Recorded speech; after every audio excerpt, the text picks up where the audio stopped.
Vous savez ce que c'est ça?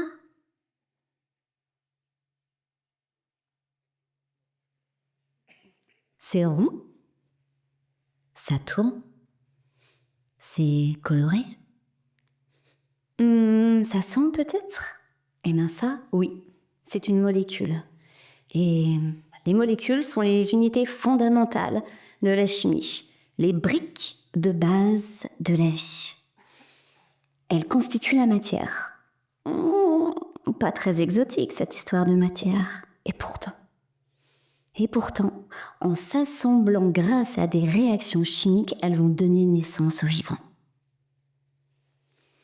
Si là, je vous demande à quoi ça vous fait penser le mot molécule? Peut-être, vous vous dites que c'est toxique, ça pue, ça rime avec synthétique. Eh bien moi, la chimie, c'est ma vie. Depuis que je suis toute petite, je suis passionnée par les ingrédients qu'on peut trouver au sein des élixirs et des potions magiques.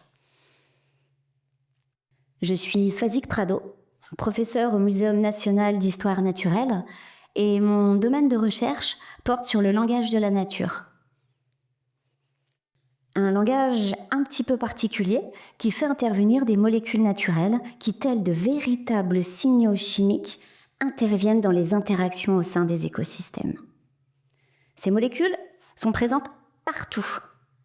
Mais ces molécules sont aussi totalement invisibles et impalpables. Tous les organismes vivants en produisent, de la coccinelle à l'étoile de mer en passant par les micro-organismes et même les éléphants. Et vous là ce soir, par exemple, sans le savoir, vous aussi vous produisez des molécules qui vont potentiellement impacter votre humeur, vos sensations ou même vos interactions avec les autres. Et ces molécules ont quelque chose d'assez particulier, c'est qu'elles ne sont pas essentielles à notre croissance ou à notre physiologie. En fait, elles nous apportent ce qu'on appelle un avantage adaptatif. En gros, elles nous aident à vivre et à nous adapter à notre environnement. Imaginez un serpent qui n'ait pas de molécules dans son venin. Ses chances de survie seraient relativement limitées.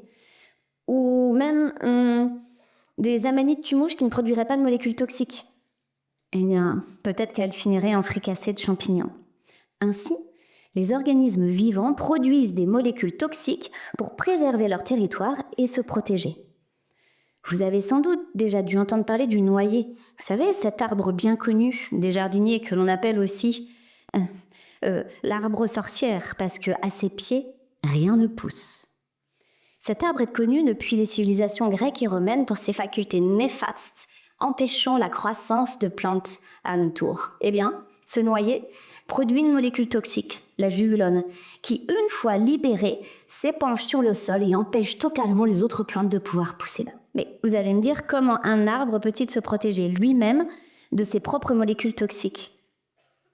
Eh bien, en les modifiant et en les stockant. Et là, vous voyez que la chimie opère encore.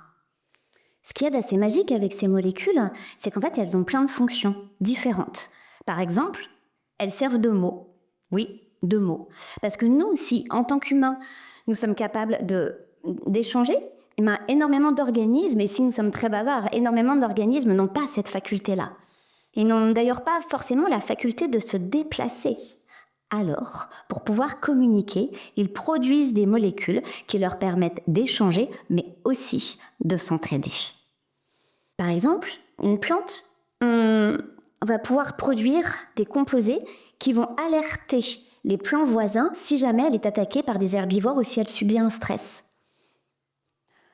Chez la tomate, elle va produire de l'éthylène quand elle est attaquée par des herbivores. Cette éthylène va pouvoir se disperser et prévenir les plants voisins de la présence d'un danger imminent.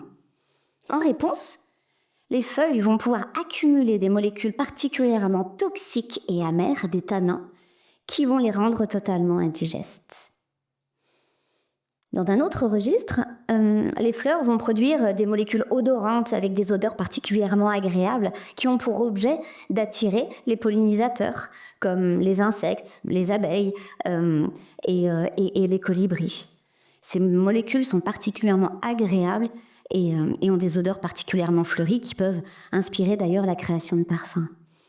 À l'inverse, certains arômes vont produire des molécules soufrées aux odeurs de Roland de Charogne qui miment l'odeur de litière des insectes pour pouvoir mieux les attirer. Mais en fait, dans la nature, c'est parfois encore plus compliqué que ça. Par exemple, quand on sait que la phéromone sexuelle de l'éléphant femelle est la même molécule que pour 126 espèces d'insectes, on voit que c'est relativement compliqué. Quand on sait aussi également qu'un pain blessé va pouvoir produire des molécules qui vont attirer des scolytes femelles, qui sont d'horribles petits insectes ravageurs. Ces femelles scolytes, une fois sur place, vont produire d'autres composés, des molécules d'aération qui vont attirer des mâles. Pauvre pain. Fort heureusement, ces molécules sont aussi des molécules signales pour des prédateurs qui peuvent potentiellement venir inhiber les scolytes. On pourrait s'imaginer que la nature est bien faite et que le pain est sauvé. Mais pas du tout, parce que les mâles vont à leur tour produire des molécules répulsives qui vont empêcher les prédateurs de pouvoir attaquer les scolytes. Vous l'aurez compris, cette communication chimique est relativement importante. Elle structure les interactions dans les écosystèmes, et ce, qu'il s'agisse de plantes, d'animaux ou encore de végétaux. Elle permet à tous ses habitants une certaine harmonie et un équilibre. Hélas, cette communication chimique est aussi très sensible au réchauffement climatique. L'augmentation de la température, l'acidification des océans va totalement modifier cette communication, va modifier, brouiller les signaux importants et empêcher à tous ses occupants de pouvoir communiquer. C'est un peu comme dans une phrase. Si vous changez un mot, forcément la phrase n'aura plus le même sens. Par exemple, imaginez une fleur qui dise « de mes couleurs, je te charme » ou bien « de mes couleurs, je t'alarme ». On voit bien que juste un mot permet totalement de changer le sens de la phrase.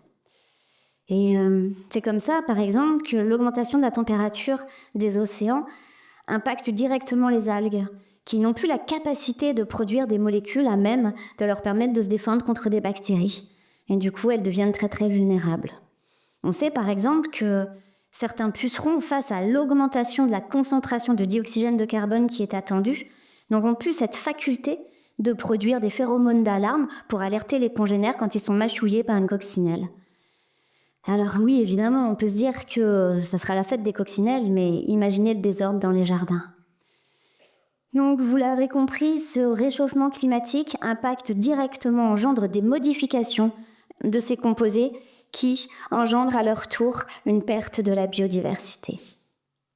De façon plus optimiste, ces molécules sont aussi très très importantes parce qu'elles peuvent permettre, on peut s'en bio-inspirer et elles peuvent nous permettre de trouver des solutions plus durables qui vont aider les hommes, les animaux et aussi les végétaux. Apprenez de la nature et vous y verrez votre futur, disait Léonard de Vinci. C'est ainsi qu'étudier les interactions entre plantes et micro-organismes peut être un moyen de trouver de nouvelles molécules naturelles pour remplacer les phytosanitaires. Caractériser les interactions entre plantes et insectes peut être un atout pour des luttes naturelles contre les ravageurs en remplacement des pesticides. Par exemple, nous, au laboratoire, on s'intéresse aux molécules d'algues pour essayer d'inhiber l'encrassement biologique que l'on peut trouver au niveau de la coque des bateaux. Je suppose qu'en Bretagne, vous voyez très très bien ce dont je parle.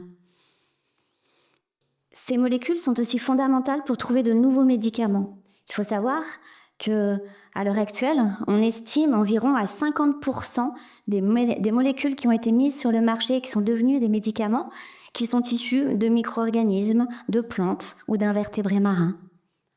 Par exemple, une toxine de coquillage de cône marin est devenue un antidouleur très important pour l'homme. Également, plus récemment, on a réussi à découvrir un anticancéreux fondamental à partir du tunicier, un invertébré marin qui vivait dans le Pacifique. Vous l'aurez compris, cette communication chimique est fondamentale. Elle façonne les écosystèmes. Elle intervient dans les interactions des humains, des hommes et des animaux. Mais face à cette crise écologique, elle est également très fragile. Et nous, en tant que chercheurs, nous cherchons à décrypter toutes ces dimensions du vivant pour mieux pouvoir la comprendre, mais aussi pour mieux pouvoir vous la partager.